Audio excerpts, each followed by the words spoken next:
வெள்ளை அரிசியும் மைதாவும் ஒண்ணுதான். ஆனா சாப்பாடை நம்ம ரொம்ப சந்தோஷமா சாப்பிடுறோம், மைதாவை ரொம்ப வில்லனா பாக்குறோம். இப்படி நான் அரிசி பத்தி பேசும்போது உங்களுக்கு உமி தவிடு அதெல்லாம் பேசணும் இல்லையா, அப்புறம் உள்ள எண்டோஸ்பெர்ம் இருக்கும் அப்படின்னு சொன்னேன். கோதுமையும் அதே தாங்க, அதுலயும் உமி இருக்கும் தவிடு இருக்கும். உமியை நீக்கி அப்படியே முழுசா அந்த தானியத்தை சாப்பிட்டா அது கோதுமை. அந்த தவிட்டையும் நீக்கி உள்ள இருக்கிற அந்த வெள்ளை பகுதி எண்டோஸ்பெர்ம்னு சொல்லுவோம். அதை நைஸா அரைச்சா மைதா, கரகரன்னு அரைச்சா ரவை.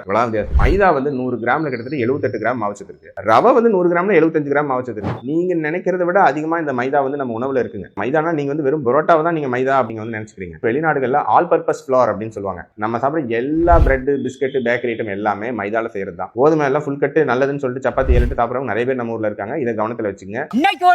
3 பரோட்டா சாப்பிட்றது ஒண்ணுதான், நீங்க 5-6 சப்பாத்தி சாப்பிட்றது ஒண்ணுதான்.